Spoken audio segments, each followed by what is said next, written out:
nosso Deus, adorando o seu santo nome. Nós já louvamos com aquele hino que a nossa alma se enche da glória de Deus.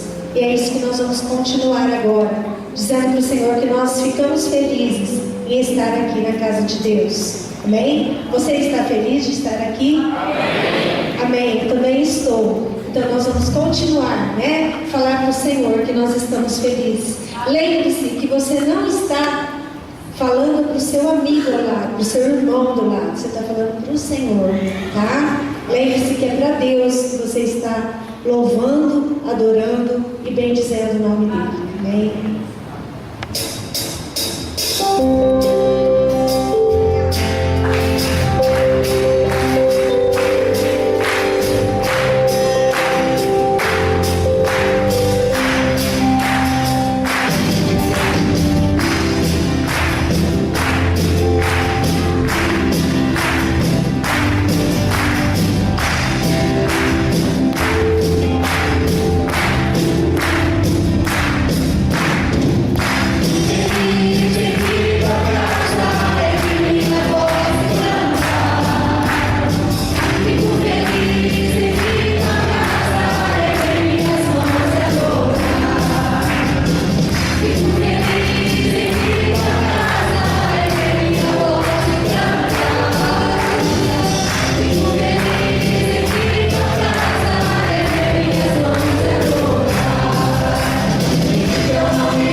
Que nós possamos nos prostrar diante dos teus pés, Pai.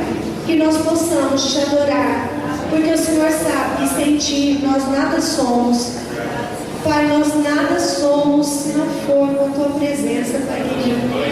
Nós somos pó. E o Senhor cuida, Senhor, de nós. É o Senhor que sabe de tudo que vai acontecer com a nossa vida, Senhor. Pai, cuida.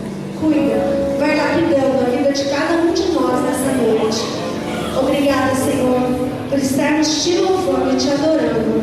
No nome santo de Jesus, eu te agradeço. Amém. Amém. Nós só temos que agradecer, né, irmãos? Nós só temos que louvar e agradecer o nome do nosso Deus. Situações difíceis, todos nós temos. Situações complicadas, no Brasil que nós estamos vivendo, no mundo que nós estamos vivendo, todos temos.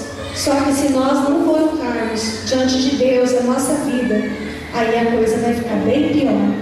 Então nós só temos que agradecer.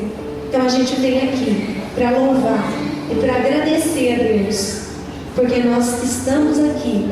Agradecer porque Ele é o nosso Salvador. Irmãos, o Senhor Jesus é o nosso Salvador. É aquele que, quando nós fecharmos os nossos olhos, é Ele que é o nosso advogado diante de Deus. Então, cuide. Vai colocando o Senhor dentro do teu coração.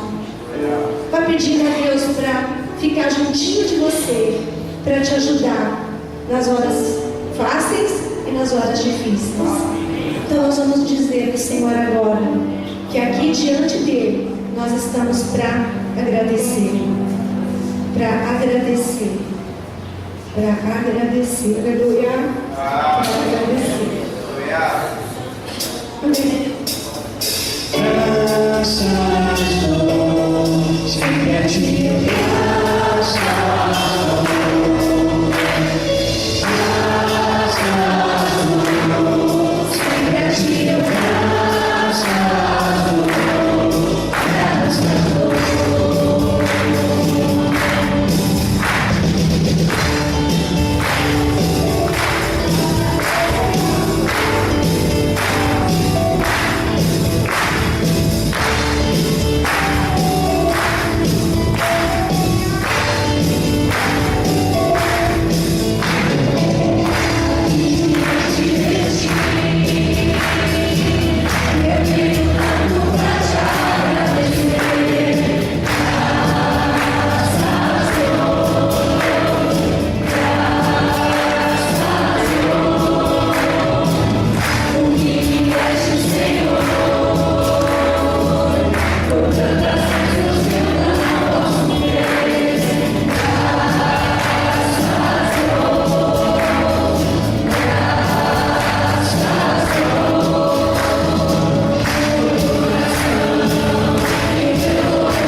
ficar aos pés do Senhor,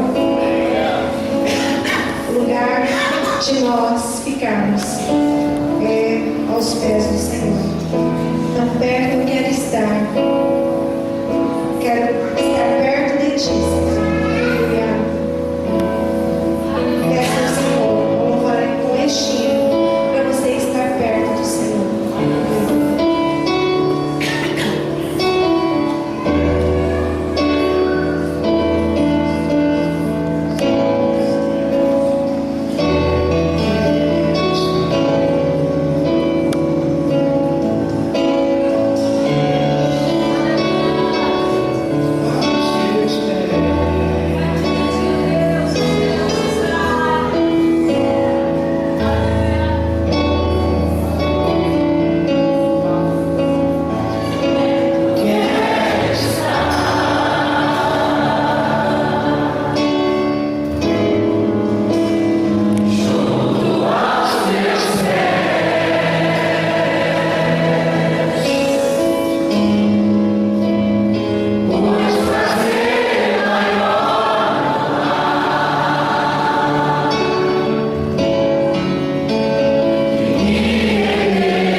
Sente, meus amados.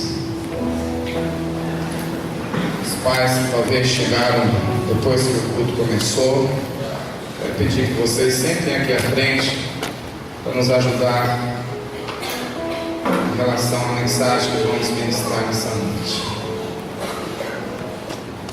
Curva a sua cabeça, feche os seus olhos. Senhor, eu sei que o que o Senhor quer nessa noite não são as coisas que temos. O Senhor não está interessado nessa noite no nosso carro, na nossa casa, nos nossos bens materiais. Sei que tão pouco o Senhor está interessado nas coisas que dia a dia nos apegamos materialmente falando, mas eu sei que o que o Senhor quer nessa noite, de fato, é o nosso coração. Sei que quando nós avaliamos uns aos outros, nós avaliamos pela aparência, mas o Senhor avalia o homem pelo coração. E eu quero te pedir que nessa noite, Senhor, haja no nosso meio uma revelação da Tua palavra, e que aquilo que está no coração do Senhor nós possamos receber com um coração quebrantado. Porque eu sei, Deus, que o Senhor não pode corrigir aqueles a quem não querem ser confrontados. Mas eu quero te pedir que nessa noite o Senhor olhe para o coração de cada um de nós que aqui está nessa noite. Coração de cada pessoa que se faz presente aqui nessa noite. Se o nosso coração está petrificado, endurecido, fechado, nós queremos te pedir que o Senhor toque em nossos corações agora. Faça com que os nossos corações se tornem terra fértil para receber a palavra do Senhor nessa noite. Porque nós queremos sair daqui para dizer aos nossos que o Senhor falou conosco, que o Senhor se revelou a nós através da sua palavra. Por isso esteja aqui, Senhor. Esteja nesse lugar, agindo no nosso meio, poderosamente, em nome de Jesus. Amém, irmãos? Quero falar sobre esse tema, a paternidade de Deus. Quero que vocês todos, em uma só voz, leiam esse texto de Romanos capítulo 8, versículo 15 ao versículo 17, por favor. Vamos lá? 1, 2, 3.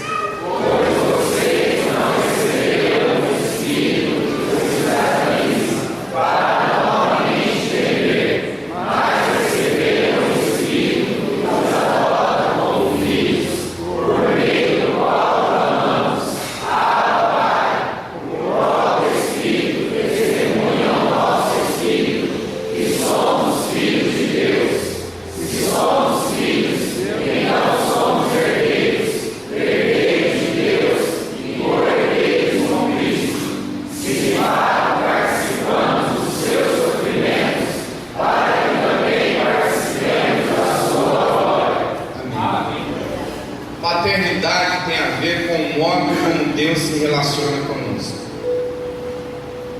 Tem a ver com a forma como Deus decide dia a dia se relacionar com os seus filhos.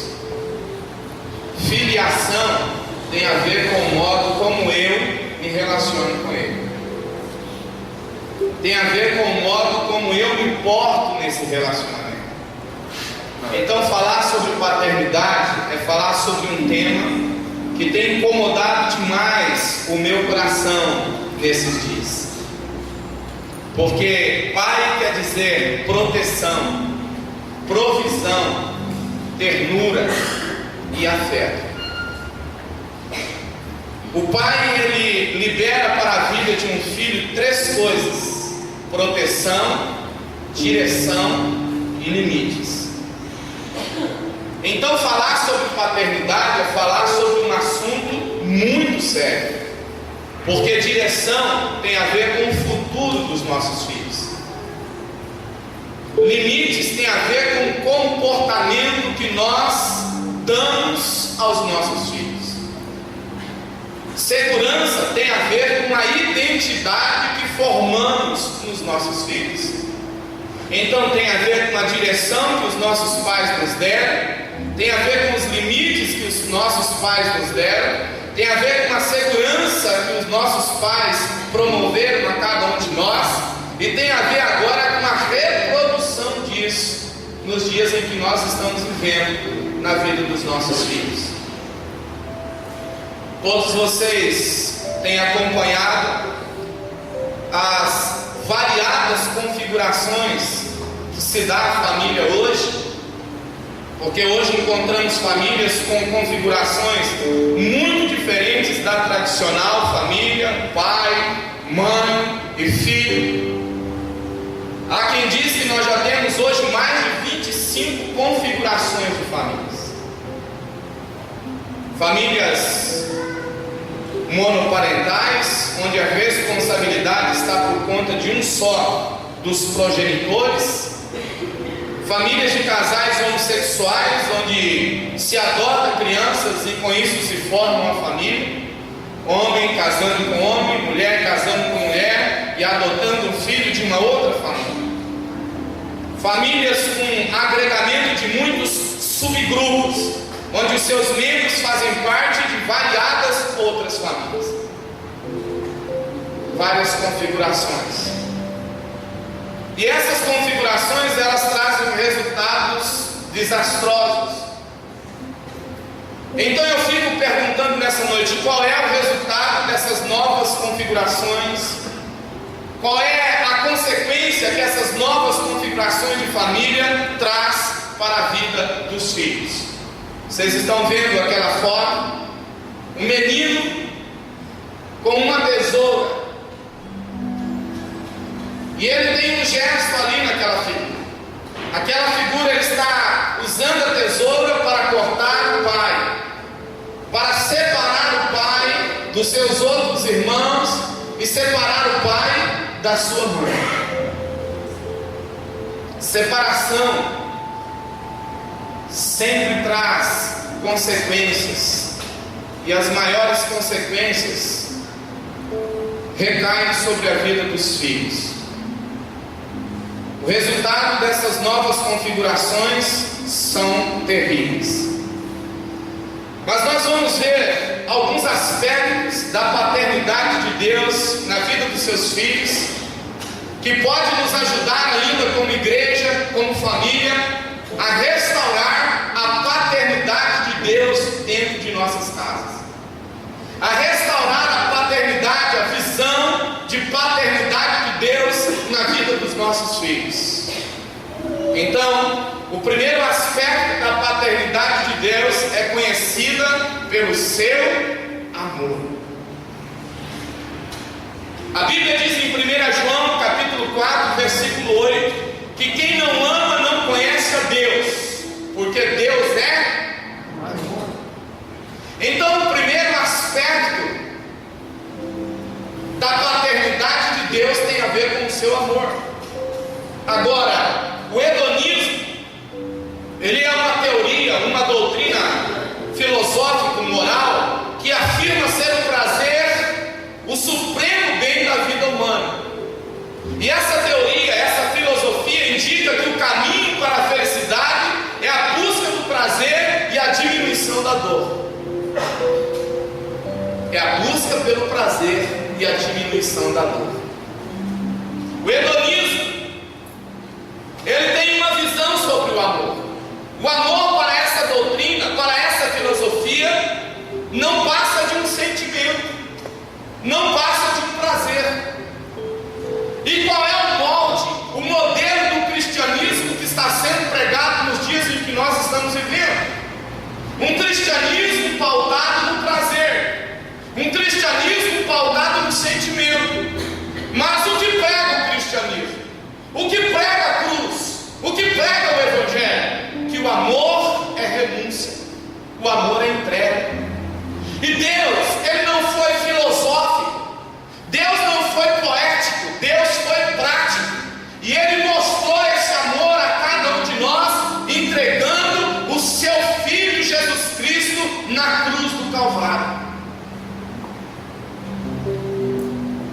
E aí, o apóstolo Luiz Hermínio disse que a gente só pode pregar onde nós já fomos pregados. Eu tenho aqui a foto do meu pai, no dia em que eu estava acompanhando ele no hospital, em que ele estava bem abatido. E eu tenho uma história de filiação. Uma história de filiação que, logo quando eu me converti, eu tive dificuldade de entender a paternidade de Deus, de compreender esse amor de Deus na minha vida. Porque esse grande homem, esse grande guerreiro que está aqui, ele nunca teve uma atitude de chegar para mim e dizer assim: filho, eu te amo. O meu pai nunca teve uma ação de me abraçar, de me dar um beijo e olhar dentro dos meus olhos, como assim eu faço hoje com os meus filhos, e dizer: eu te amo, filho.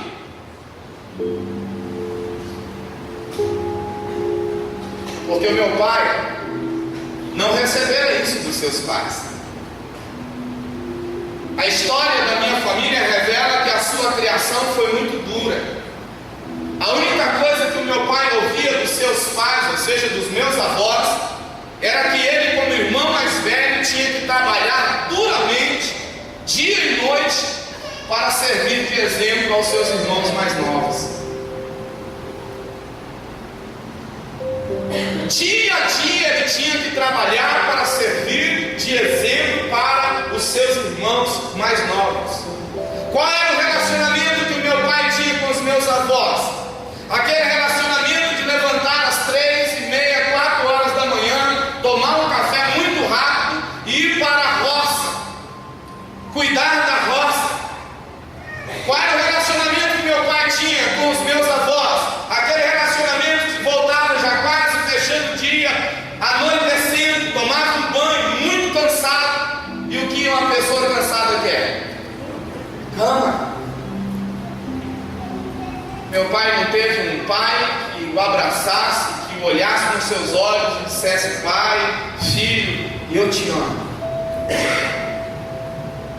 Então eu não posso cobrar isso dele. Mas quando eu olho para esse homem, eu olho para ele como um homem guerreiro, um homem trabalhador, um homem que sustentou a vida de 7 filhos, que construiu um lar, que construiu uma família, que teve sim as suas deficiências, como ver o meu pai puxar uma faca e ameaçar a minha mãe. E nós, como filhos, tendo que entrar na frente e dizer: o Senhor pode fazer com a gente qualquer coisa, mas na nossa mãe o Senhor não vai fazer nada.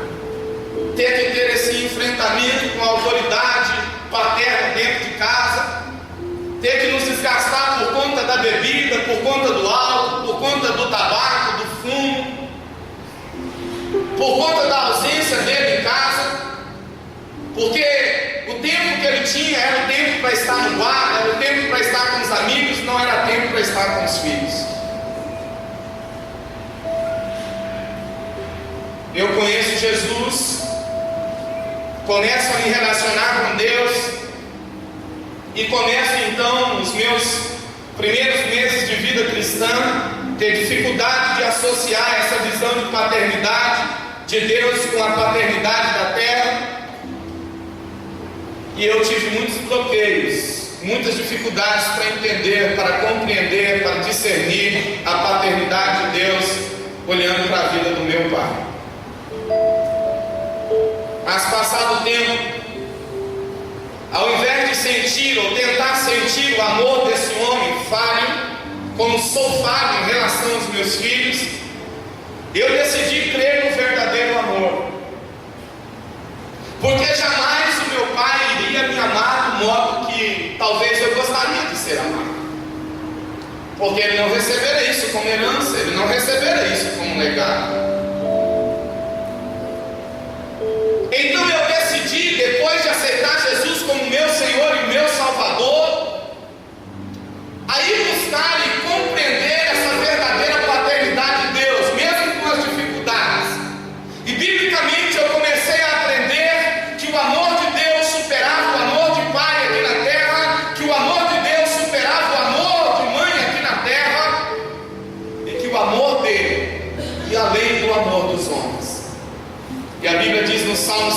36, versículo 1. Deem graças ao Senhor, porque Ele é bom, o seu amor dura para sempre. Muitos pais não compreendem o que é amor. Muitos pais estão baseados apenas no hedonismo, tentando gerar na sua relação com seus filhos prazer por conta de dar coisas, por conta de se submeter aos caprichos do seu filho, tentando assim amenizar a sua ausência, tentando assim amenizar a sua presença, a falta da sua presença. Então, meu amado e querido irmão, você precisa entender essa noite que o amor não é revelado pelas coisas que você dá, o amor é revelado pela entrega do seu coração ao seu filho. O amor é revelado pela sua entrega, pela sua conversão ao coração do seu filho. E eu e você, talvez não podemos julgar os nossos pais porque eles não tiveram essa mesma decisão. O segundo aspecto da paternidade de Deus é conhecida pela verdade. A Bíblia diz em Números 23, 19 que Deus não é homem para que minta, nem filho de homem para que se arrependa. Acaso Ele fala e deixa de agir? Acaso promete e deixa de cumprir? Então muitos filhos têm dificuldades de se relacionar com a paternidade de Deus, porque os seus pais não sabem demonstrar amor. Muitos filhos têm dificuldade de se relacionar com Deus, porque eles veem seus pais a falta da verdade. E a Bíblia diz que a paternidade de Deus é marcada, é conhecida pela verdade absoluta. Muitos filhos veem a falta de verdade nos seus pais e eles começam então a encontrar dificuldade para associar esse relacionamento. Porque a figura de um pai que vive e respira a verdade, ela comunica três coisas no relacionamento com o seu filho. Primeiro, a autenticidade, que tem a ver com o caráter da pessoa. Meu irmão, não queira cobrar de uma pessoa que ela seja verdadeira se ela não tem caráter. Filhos não conseguem entender às vezes o caráter de Deus porque não vê caráter nos seus pais. Filhos às vezes não conseguem compreender o caráter de Deus porque o caráter do pai é um caráter deformado.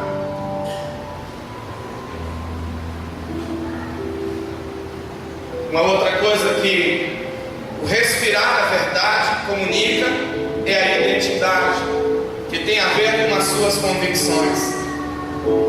Você já viu aquele tipo de filho, aquele tipo de pessoa que é um bebezão crescido? Ele apenas cresceu, apenas adquiriu idade, mas ele não amadureceu. Ele não alcançou identidade, ele não alcançou convicções, ele ainda não aprendeu a tomar decisões, ele ainda não aprendeu a andar com seus próprios pés. Por quê, pastor? Falta de identidade. Uma outra coisa que respirar na verdade comunica é honestidade, que tem a ver com as suas transações.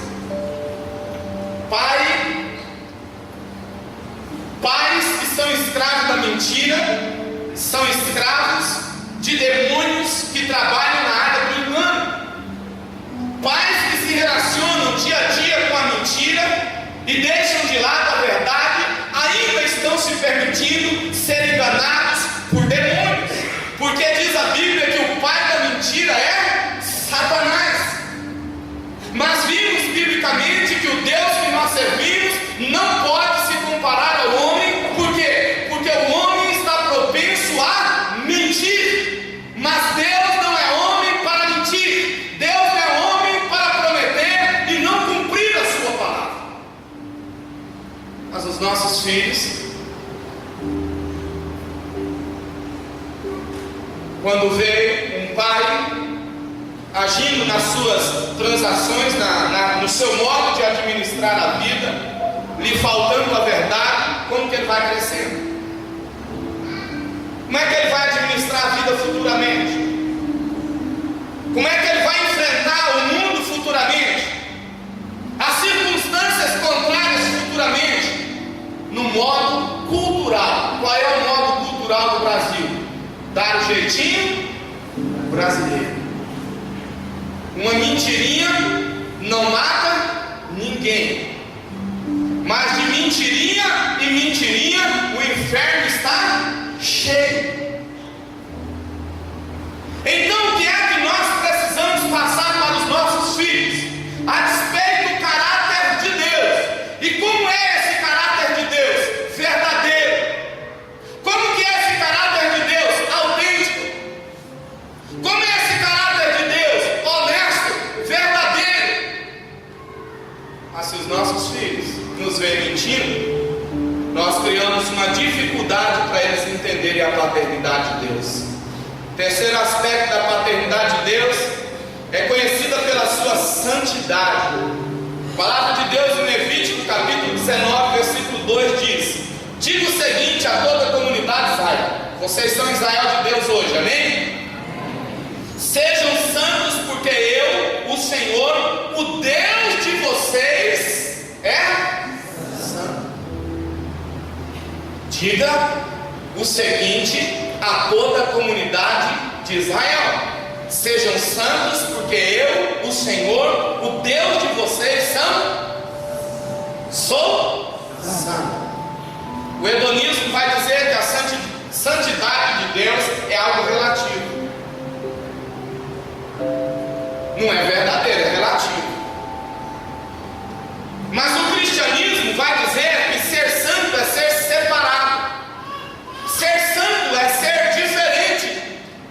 E aí a palavra de Deus diz lá em 1 Pedro capítulo 1, versículo 16: pois está escrito: sejam santos, porque eu sou santo.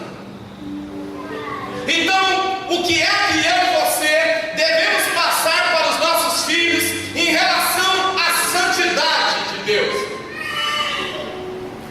Deus não se permite se relacionar com o pecado, mas permite se relacionar com o pecador. Amém? Deus ama o pecador, mas Deus não ama o pecado. Agora, muitas vezes nós deixamos de amar a Deus e amamos o pecado. Nós trazemos o pecado para a nossa vida, trazemos o pecado para a nossa casa, permitimos com que o pecado lá dentro esteja. Às vezes deixamos de exercer dentro de casa o nosso sacerdócio, deixamos de cobrir as esposas, deixamos de cobrir os filhos com o nosso sacerdócio, e com isso o pecado vai entrando. E aí dizemos assim: assistir a Babilônia não é pecado, não. Assistir de vez em quando um filme pornográfico também não é pecado. É relativo. O hedonismo diz que a gente tem que ter prazer, que a gente tem que ter alegria. Então, não é pecado. Encher a sua geladeira de cachaça e cerveja também não é pecado. O hedonismo diz para você: beba, seja feliz, tenha prazer. E muitos pais, por infelicidade, ainda mandam seus filhos ir à geladeira, buscar na verdade a cerveja, pegar a garrafa de cachaça ou acender o cigarro, e assim os pais vão encaminhando, através de um espírito de engano e de vício, a vida dos seus filhos. Deus é santo, irmãos. E o que é que Deus quer que nós, como sacerdotes, sejamos dentro de nossas casas? O que é que Deus espera de nós, dentro da sua igreja? Que eu e você sejamos santos, separados. Os nossos filhos estão lendo a nossa vida, os nossos filhos estão vendo as nossas atitudes, os nossos filhos estão vendo se nós somos separados do mundo ou se do mundo nós pertencemos. Os nossos filhos estão vendo se nós somos amigos de Deus ou se nós somos inimigos de Deus, porque o que revela são os nossos frutos, o que revela são as obras carnais. Se somos espirituais ou se somos carnais, frutos quer dizer vida no Espírito.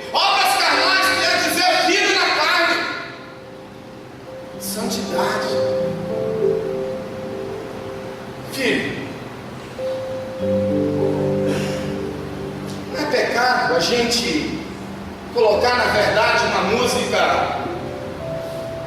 uma música mundana de vez em quando para a gente ouvir.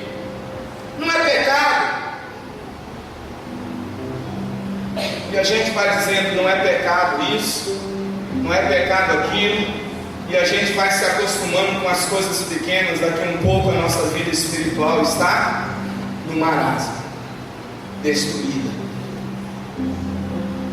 Santidade.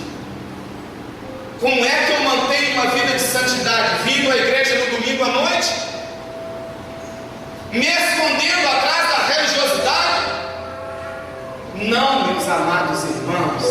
Vida de santidade é mantida na presença do Senhor. Vida de santidade é ter arrependimento todos os dias. E aí eu aprendo que santidade é mantida dia a dia pelos nossos arrependimentos. Sabe o que é arrependimento? É decisão. Arrependimento é dizer, eu não vou fazer mais isso.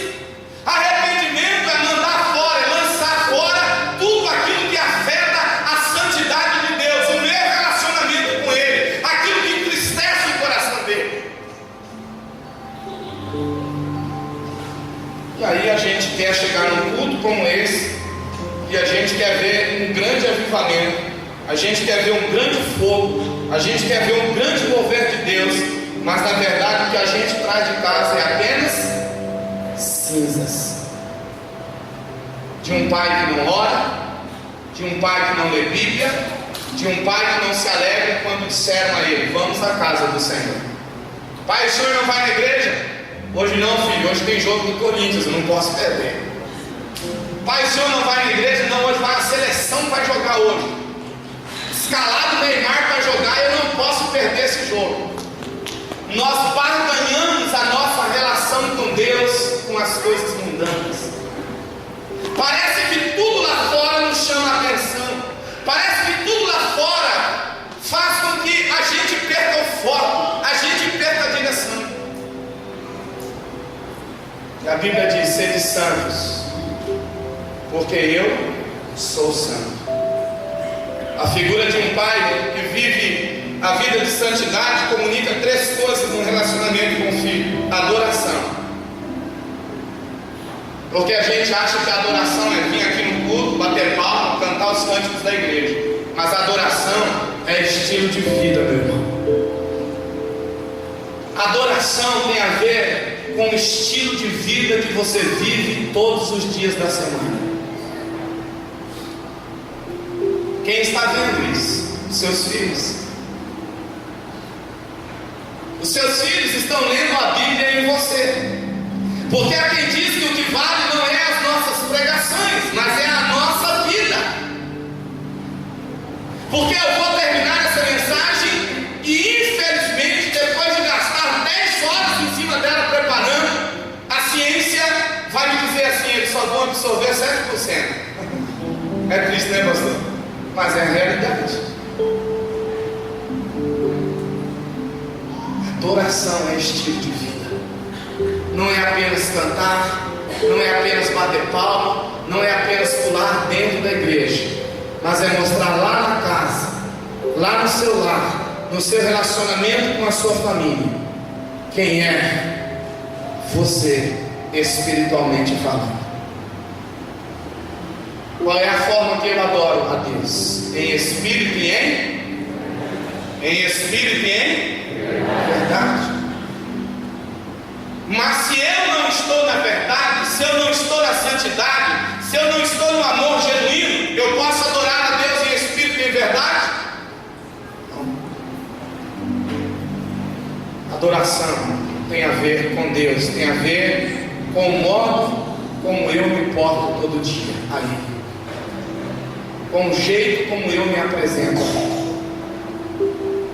Tempo atrás eu questionei um jovem que entrou no gabinete, e aqui eu prefiro que a gente tenha um cabeludo dentro da igreja do que um cabeludo no mundo. Eu prefiro que a gente tenha aqui um jovem com boné dentro da igreja do que sem boné lá fora no mundo, porque esse cabeludo e esse rapaz com um boné ou com um brinco, até com uma tatuagem, uma hora Deus pode trabalhar na vida dele, converter o coração dele. E eu disse assim para esse jovem: se você fosse no gabinete do prefeito, qual seria a primeira coisa que você faria? Ele diria: eu tiraria o boné. Por quê? Porque o prefeito é autoridade.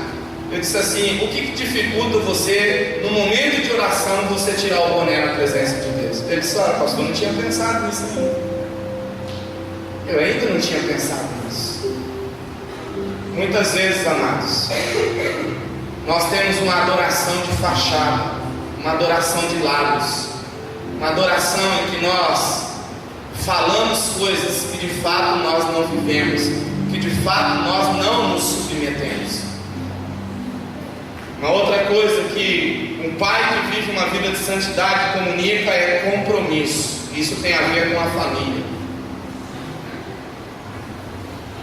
Homens que estão vivendo uma vida distante do lar, homens que estão distantes do seu contexto familiar, homens que vê a esposa de manhã, talvez um filho de manhã, e talvez não vê ao entardecer. Passa-se os dias da semana, ele acha que vai ter uma comunhão, um relacionamento com esse pai, e aí nós nos tornamos religiosos ao ponto de assumirmos na vida da igreja 10 funções. E as 10 funções não permitem com que eu tenha a minha vida e a minha comunhão com Deus. Eu não estou fazendo aqui apologia de que você não deve estar na obra, de que você não deve fazer a obra, de que você não deve se dedicar à obra de Deus. Eu estou dizendo sobre os excessos. De que você pergunta ao fulano, ele diz: olha, eu sou vice-presidente da igreja, eu sou pregador, eu sou professor, eu sou intercessor, eu cuido lá da entrada da igreja, de vez em quando dou aula para as crianças, e de vez em quando canto no louvor da igreja, de vez em quando eu mexo no data show, e ele é 1001 utilidade.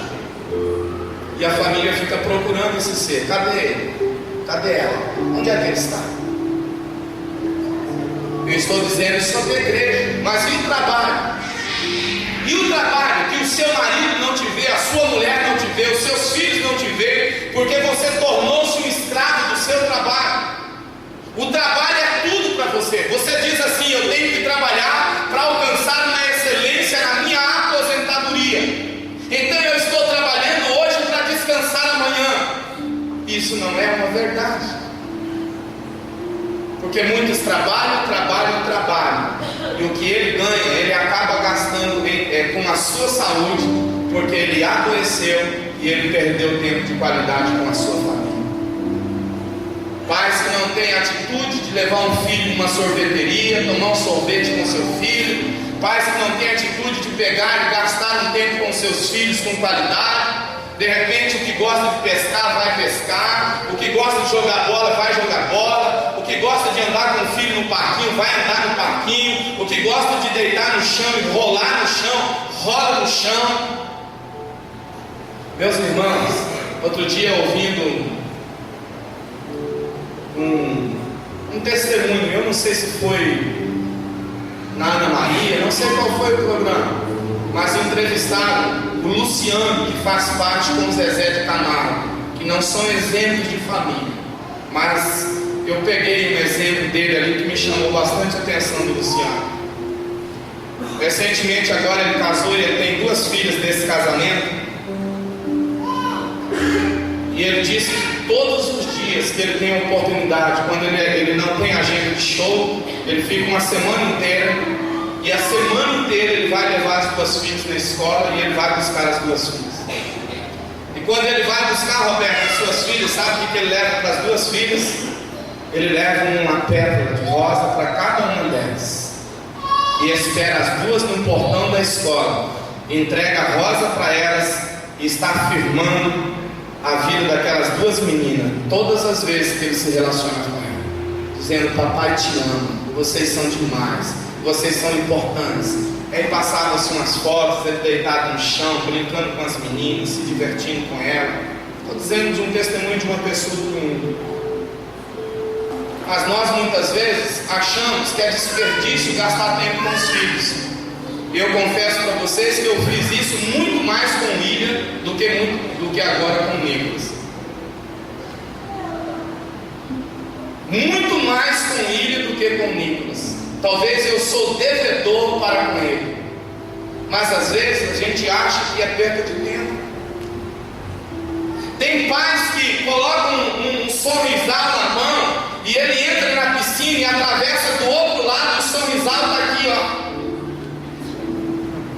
Está aqui, porque acha que é desperdício sentar, comer um lanche com o filho, comer uma pizza com o filho. Às vezes não tem dinheiro para comer um lanche, vai lá, R$2,50, você compra um pacotinho de pipoca, você compra um refrigerante, senta lá, assiste um filme com seu filho e vai marcar a vida do seu filho para o resto da vida. A figura de um pai revela a aliança, que isso tem a ver com a vida cristã. Ah, meu filho, pastor, não quer ir no sábado no culto dos jovens e dos adolescentes. Por quê? Porque você não vem à igreja. Porque você não ama a igreja. Porque você não se relaciona com a noiva. Porque você se tornou alguém domingueiro. Quando é que Deus te vê? No domingo à noite. Quando é que Deus vê a sua adoração? No domingo à noite.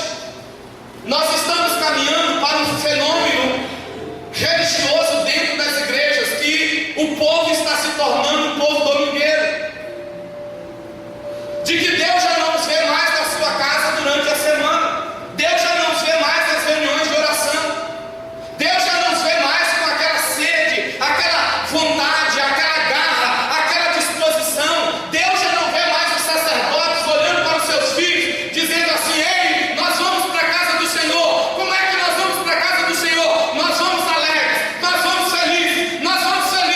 adorar o Senhor.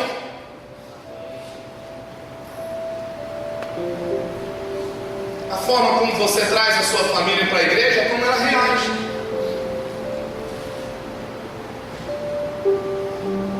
A forma como você educa os seus filhos em relação à igreja é o que eles vão ser.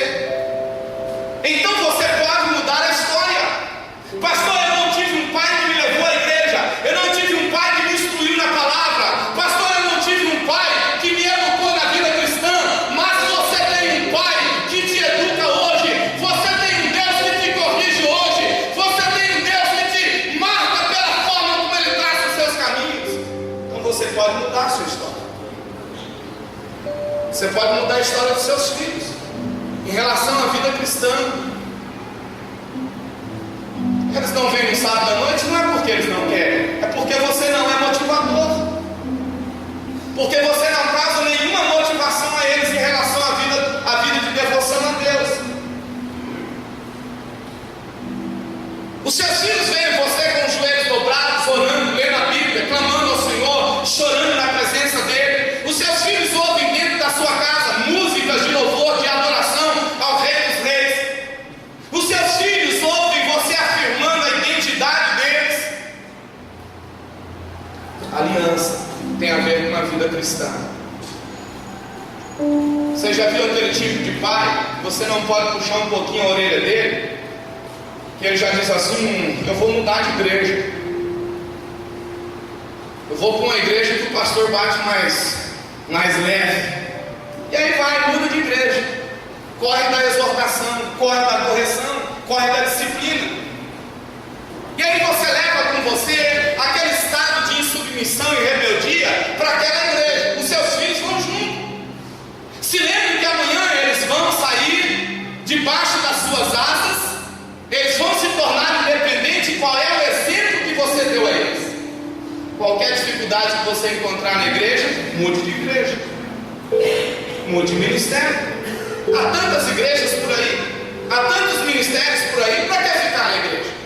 Vai mudando, e você muda hoje, muda amanhã, muda depois, e vai mudando, e chega a um ponto que você se desvia da fé. O quarto aspecto em relação à paternidade de Deus é que ela é conhecida pela sua fidelidade. Leiam para mim o texto de Deuteronômio 7:9.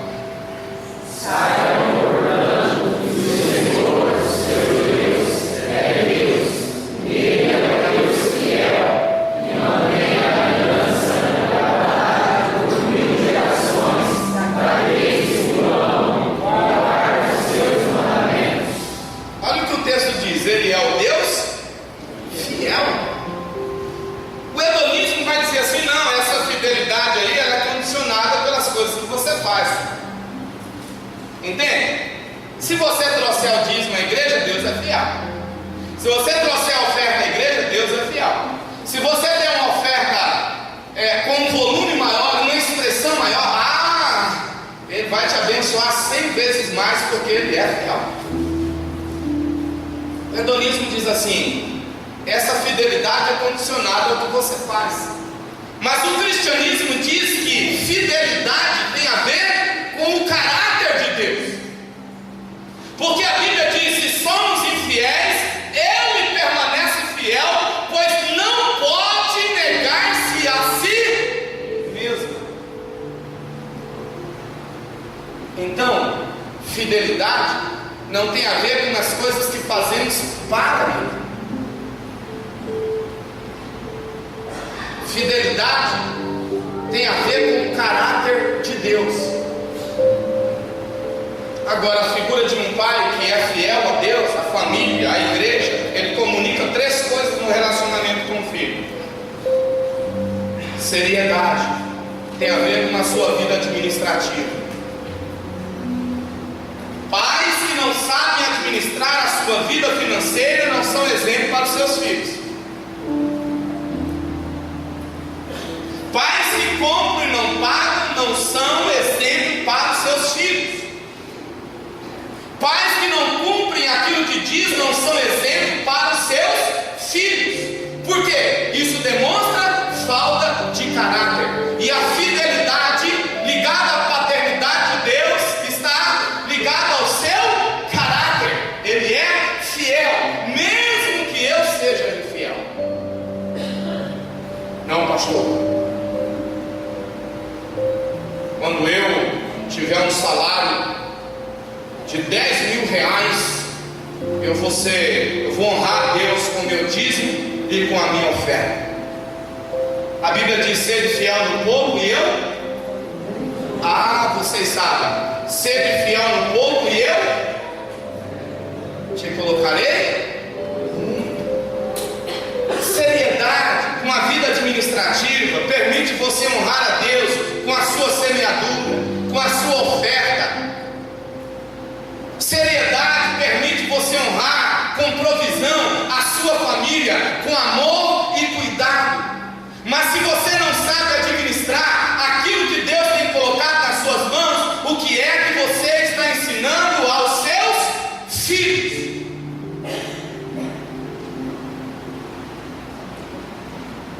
Infidelidade, falta de seriedade, falta de honra e falta de provisão. Leiam para mim 1 Samuel capítulo 2, versículo 30, por favor.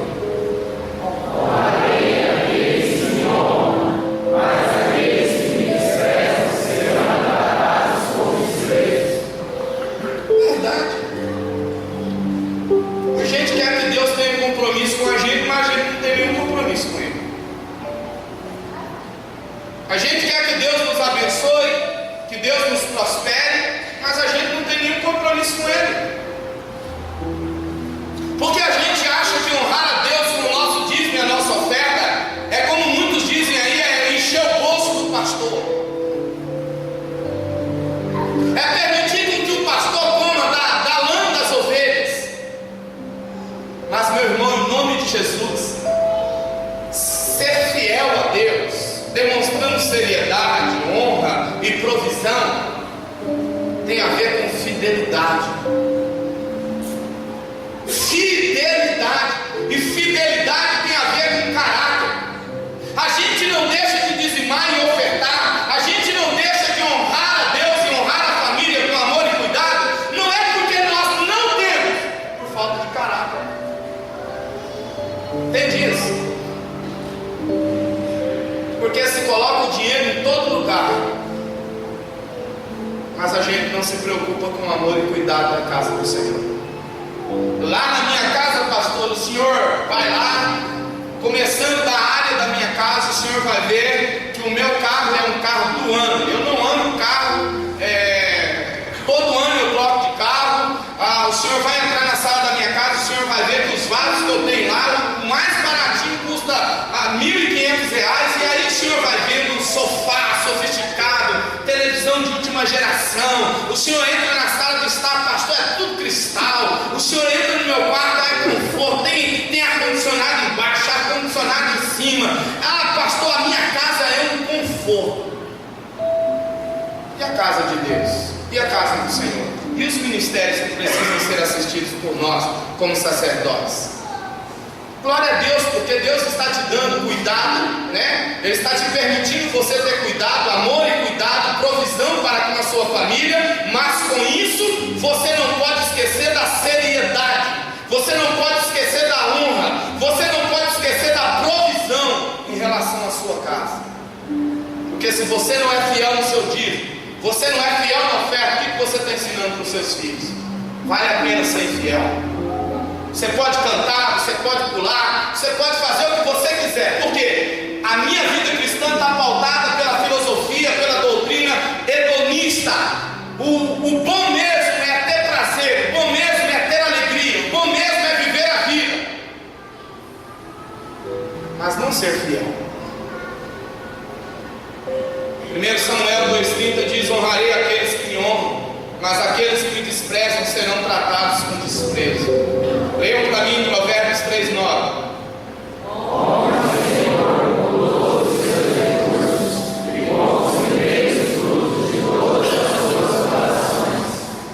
Honrar o Senhor não é com alguns recursos, mas são com todos os recursos, e honrá-lo com a nossa primazia, com o melhor que nós temos, com o melhor que nós podemos oferecer. O quinto aspecto da paternidade de Deus é conhecida pela sua autoridade. Vocês se esqueceram da palavra de ânimo que eles lhes dirigem como a filhos. Meu filho, não despreze a disciplina do Senhor, nem se magoe com a sua repreensão, pois o Senhor disciplina quem ama e castiga todo aquele a quem aceita como filho. Paternidade de Deus tem a ver com a sua autoridade. O hedonismo vai dizer assim: a autoridade de Deus é muito severa. A autoridade de Deus faz a gente chorar. A autoridade de Deus faz a gente sofrer. A autoridade de Deus faz a gente ficar magoado, ressentido. É isso que o hedonismo prega. Mas a cruz, o cristianismo nos ensina que a autoridade tem a ver com submissão. Todos devem sujeitar-se às autoridades governamentais, pois não há autoridade que não venha de Deus. As autoridades que existem foram por Ele estabelecidas. Portanto, aquele que se rebela contra a autoridade está se colocando contra o que Deus instituiu. E aqueles que assim procedem trazem condenação sobre si mesmos. Sabe aquele pai que eu disse para vocês que não serviu para fazer essa correlação com a paternidade de Deus?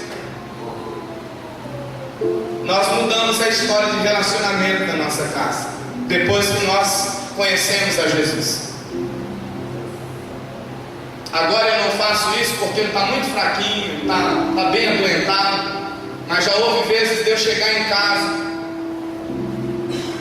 meio que escondido, sem saber que eu estava indo para lá, e eu pegava ele por trás, e eu apertava meu pai, e eu passava o queixo no pescoço dele, e ele tentava sair.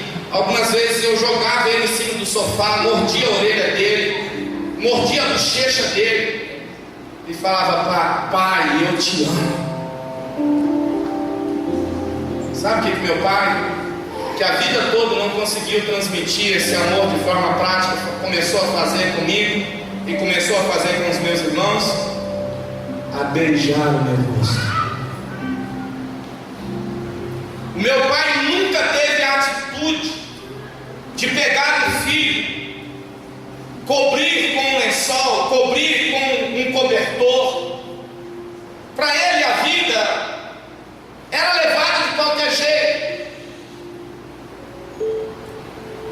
O Nicolas eu coloquei num quarto e ele estava deitado lá na cama, e de repente eu vejo meu pai levantar do sofá, ir no guarda-roupa, pegar um lençol, ir lá e cobrir o meu filho. Eu disse: meu Deus, o meu pai nunca fez isso comigo, está fazendo isso com o meu filho, está mudando a história.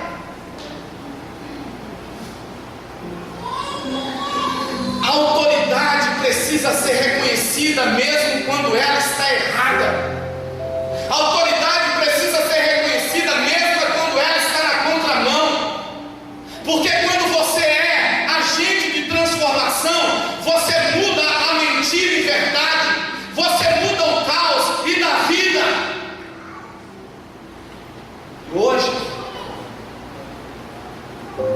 Hoje eu não tenho mágoa do meu pai, não tenho ressentimento do meu pai, não culpo meu pai pela sua ausência.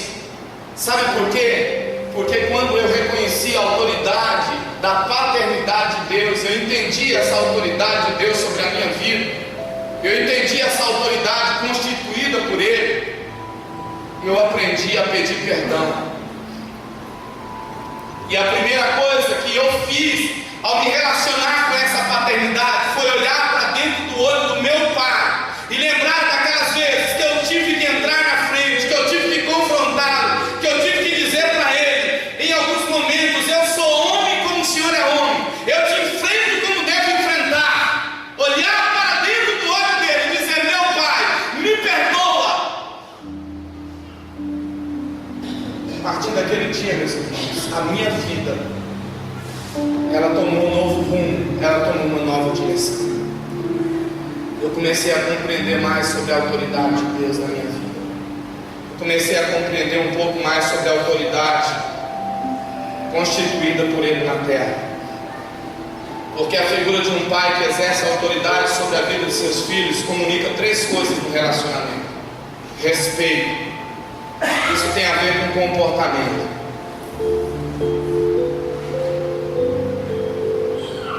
Quem gera comportamentos estranhos na vida dos filhos somos nós.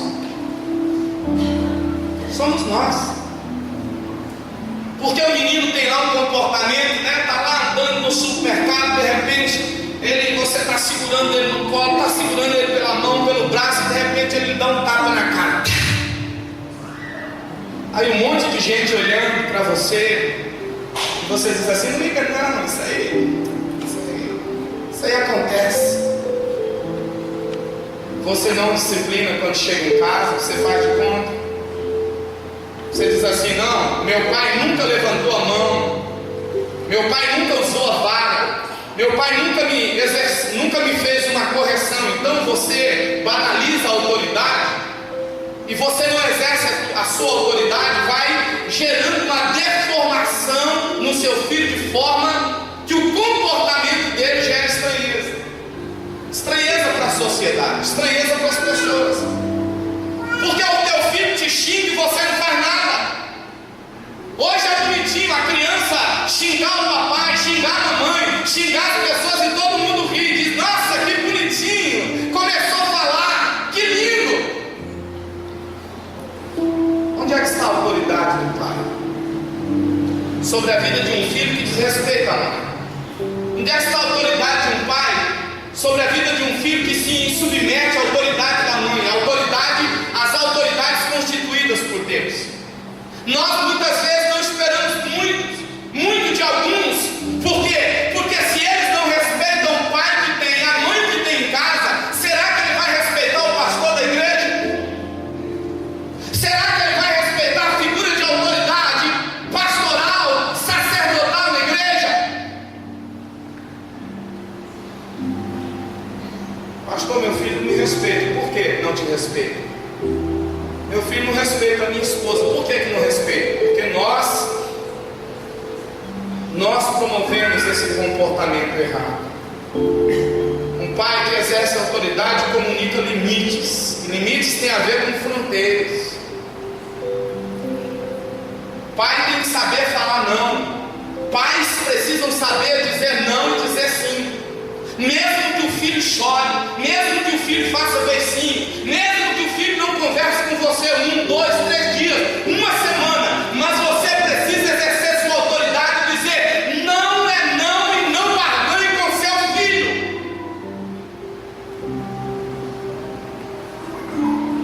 Porque o não vai dizer para ele sobre limites, o sim também vai dizer para ele sobre limites. Quem aqui já soltou pipa alguma vez? Quem aqui já soltou? A maioria de nós, né? Você vai dando linha. Você vai dando linha. Chega uma hora que você percebe que lá em cima o vento está muito forte. O que você faz? Você para de dar linha, porque senão vai quebrar a linha, você vai perder a pipa. Muitos filhos já se perderam porque perderam uma figura de autoridade dos pais. Muitos filhos já não conseguimos restaurar mais, sabe por quê? Porque essa figura de autoridade para ela já foi totalmente demolida, destruída. A Edna não está aqui para afirmar o que eu vou dizer, mas a maioria dos casos que eles têm atendido na delegacia são casos que têm a ver com o caos dentro do lar, dentro da família. Muitas vezes tem a ver com o pai ausente, com o pai que não exerce a autoridade sobre a vida dos seus filhos, sobre o seu lar.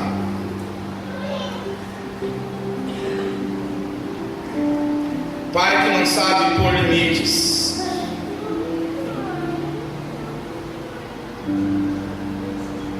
Outro dia eu disse para o William, falei: William, qual que é o horário que você tem que chegar em casa? Eu tinha ido fazer folga, escola de libertação. Cheguei no sábado, ele já tinha ido para uma atividade aí com os jovens adolescentes. Era 3 horas da manhã e eu estou em casa, acordado. 1 hora, nada. 2 horas, nada. 3 horas da manhã, nada. E ele chegou e eu disse: rapaz, o que você está pensando da vida? Eu não estou criando um boêmio. O seu limite, o seu horário de chegar em casa é meia-noite. É meia-noite. Eu chegava às 5, 6 horas da manhã porque o meu pai não colocou limite. Mas Deus está me dando a oportunidade de pôr limite. E o horário de você chegar em casa é meia-noite. Chegou meia-noite e 10, meia-noite e 15, vamos conversar. O que aconteceu? A carona, aconteceu alguma coisa, vamos conversar. Mas se foi por conta de imprudência, alguma coisa eu vou ter que tirar dele. E adolescente ama quando a gente tira o celular deles, hein? Os filhos de vocês amam isso, não amam? Meu gosta de ficar semanas sem uso do celular. Facebook, então, é uma alegria tirar o Facebook deles. Equilíbrio. O pai que exerce a autoridade mostra aos seus filhos equilíbrio, autocontrole da situação. Quem manda lá na tua casa? É você ou seus filhos? Garoto, Marco? Garotinho, rapaz. Desse tamanhozinho, pontando o dedo no cara do pai. Eu só tenho que fazer isso. Quem manda lá na tua casa? É você ou é seus filhos? Lembra que eu falei da cachorrinha do Nico no domingo passado aqui? Hoje ele está lá de novo, a cachorro, eu mordei na canelinha dele. Eu falei: Nicolas, não é a cachorra que tem que mandar em você, é você que tem que mandar nela, cara. Mel, sai, Mel. Dá um tapinha na bunda dela, ela te obedece. E aí ele vai, com toda aquela delicadeza. Mel. Aí ela acha que ele está brincando com ela. E aí ela morde mais dele. Puxa o cadastro, morde a calça e bagunça com ele, porque ela não respeita a autoridade dele. Mas quem vai lá em casa, a hora que eu abro a boca e falo mel pra casinha, o que ela faz, Ruth? Quando bate o pé pra ela, ela murcha a orelhinha e vai pra casa. Autoridade. Os nossos filhos precisam reconhecer em nossa voz a autoridade, em nossas ações, autoridade, em nossas atitudes, autoridade. Quando você não faz nada, eles também não vão responder a nada. E aí você vai perder o controle da situação, você vai perder o controle da sua casa, você vai dar o volante, o comando da sua casa nas mãos deles. E aí, você deu um contra-cheque, você deu o cheque para ele, ele vai fazer o valor que ele quer.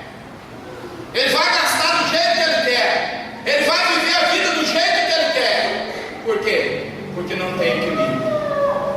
Leiam para mim Efésios capítulo 6, versículo 1.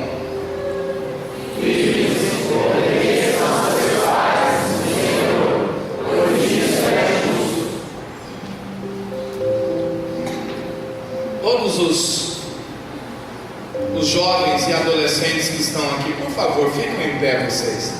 Todos os jovens e adolescentes.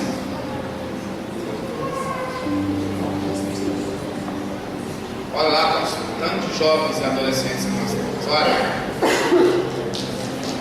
Agora eu quero que vocês leiam esse texto aqui, por favor. Vamos lá? Vamos de novo, vou dar uma nova chance para vocês fazerem isso de forma em conjunto. Vamos lá.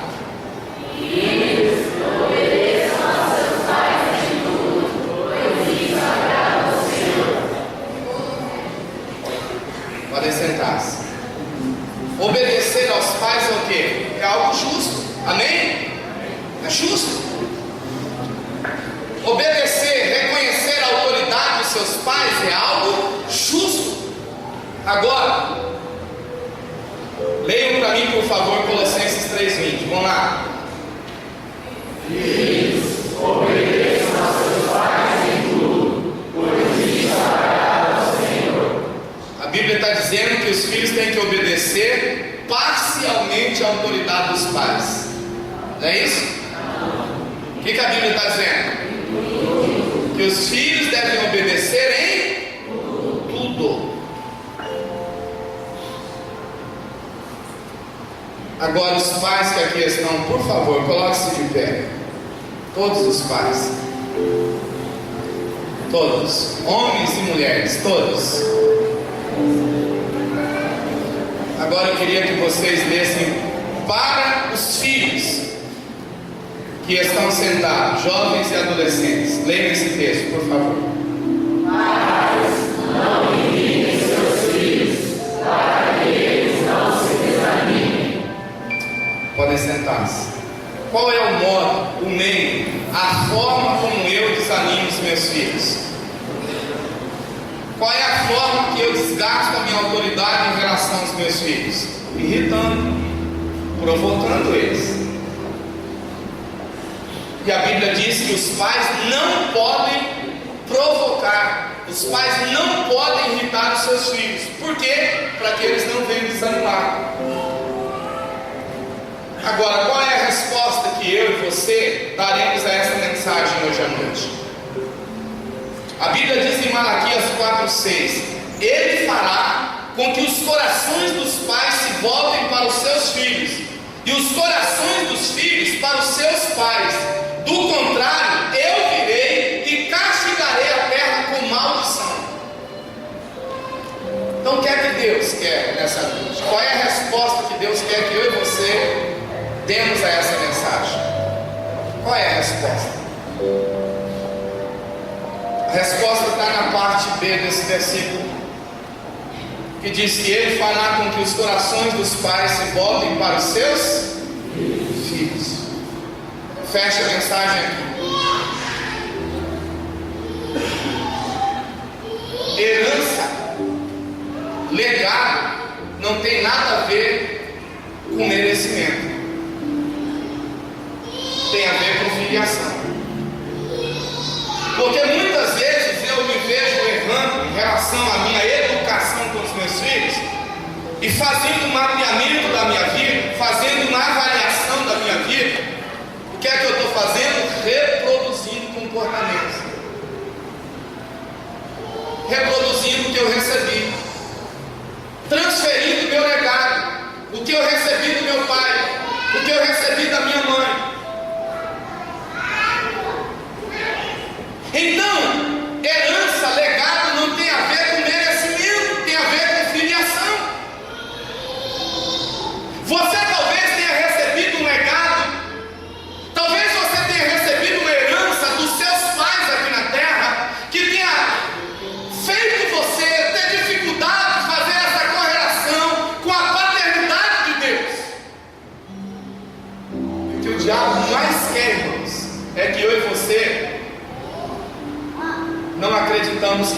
Pai.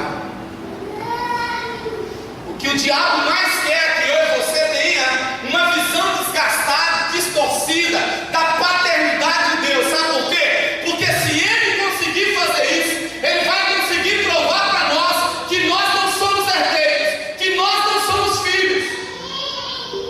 O que mais Deus quer é que essa causa, essa situação entre paternidade e filiação seja algo bem resolvido entre nós e Ele.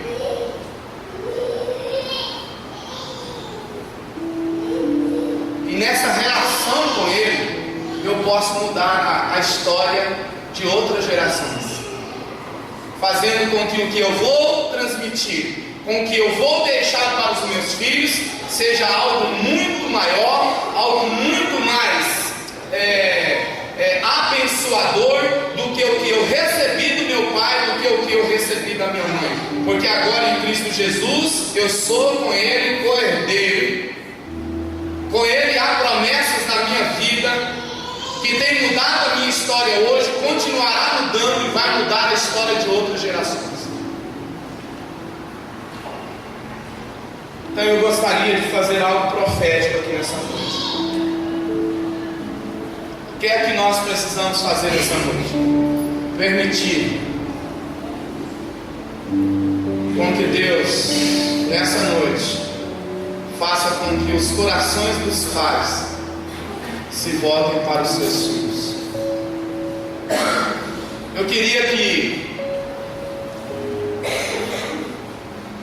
se você tem um filho aqui, você vai pegar um coração desse e não tem nada escrito nesse coração. Nós vamos orar antes de você entregar esse coração. O coração não foi para Israel, eu não levei para Israel para ungir, é um papel. Você não vai pagar nada por isso aqui, tá? É um papel. A gente só vai fazer um ato profético aqui. Você vai pegar um coração desse e você vai fazer justamente o que eu vou fazer com os meus filhos agora. Cadê o William? Vem cá. Alguém, por favor, rapidamente, vai lá buscar o Nicolas para mim. Alguém vai lá rapidamente, busca o Nicolas.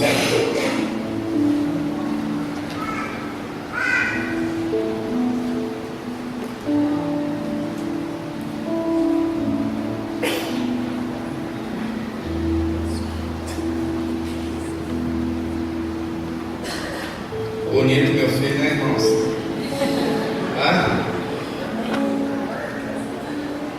Precisa ficar com vergonha. Sabe o que eu desejo para ele? O que eu desejo para eles? É de que o legado que Deus vai permitir que eu deixar para eles seja totalmente diferente do legado que os meus pais deixaram para mim.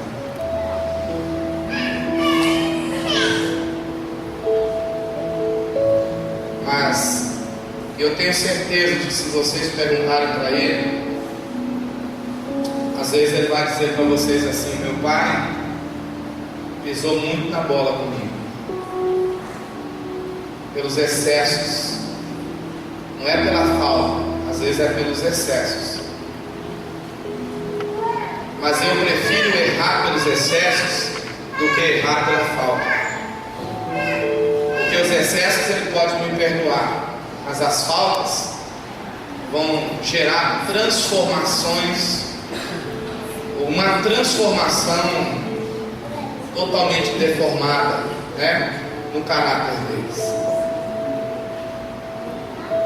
Eu não tenho dificuldade de olhar para eles todos os dias e dizer para eles que eu os amo, e eles também não têm dificuldade de dizer isso para mim.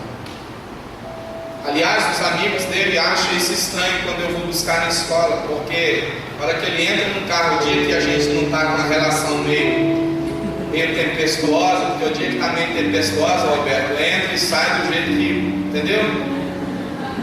Acontece isso lá na sua casa? Ou só na minha? Mas o dia que a relação está 100%, ele beija e sabe? E aí os amigos dizem: meu cara, como é que você está beijando teu pai? Ele é meu pai.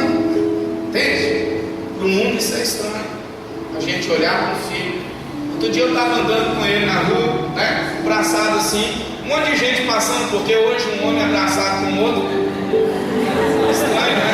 Ainda mais uma pessoa de idade que morreu como um menino novinho desse, né? Bonitinho, vão pensar o que de mim, né?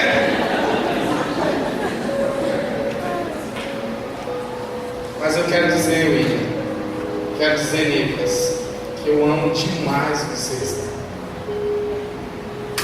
Vocês são herança do Senhor.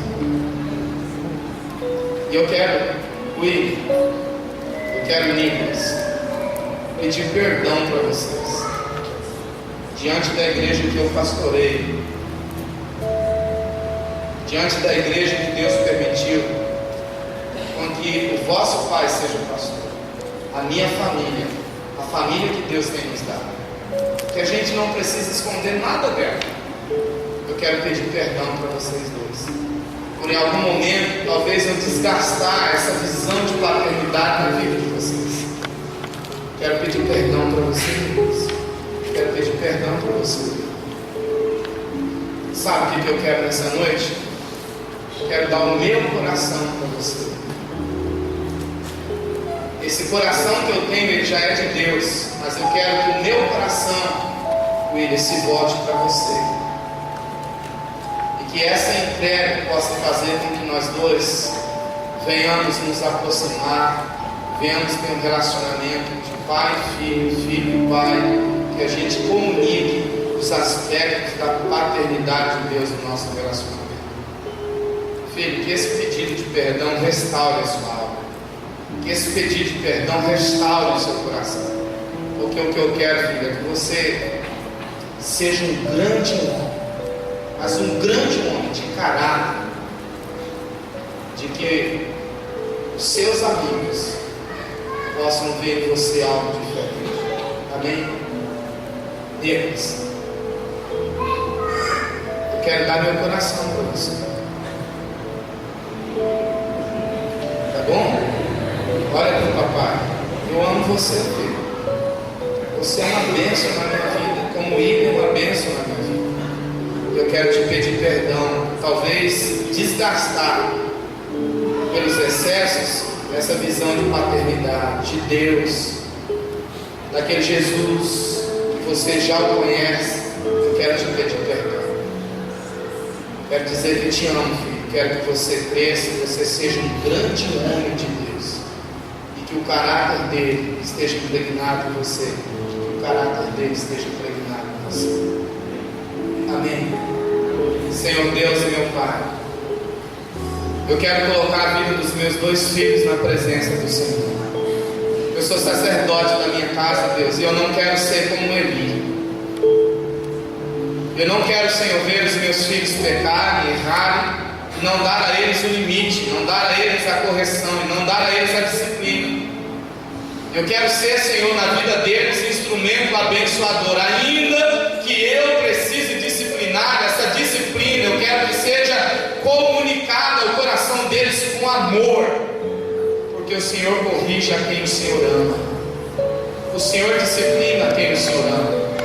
Então, Deus, eu quero abençoar a vida do William, eu quero abençoar a vida do Nicolas agora, eu quero pedir que o Senhor converta o meu coração ao coração deles, e o coração deles ao meu coração, para que nós possamos ter uma visão da paternidade do Senhor e te adorar todos os dias de uma forma, ó Deus, tremenda.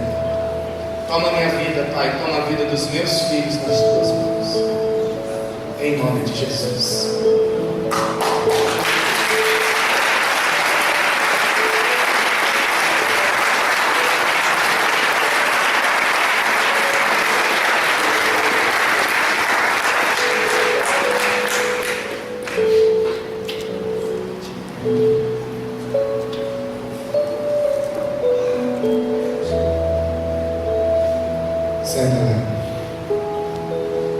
A Bíblia diz que a ovelha ouve a voz do seu pastor.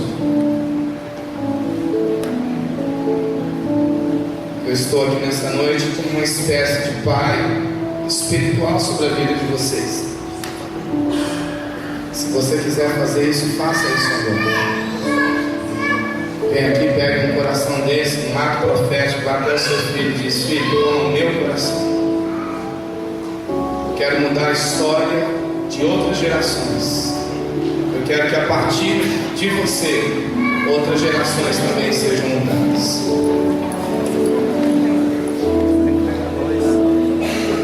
As mães que talvez estão aqui, possam representar os pais na vida dos seus filhos, podem fazer isso também.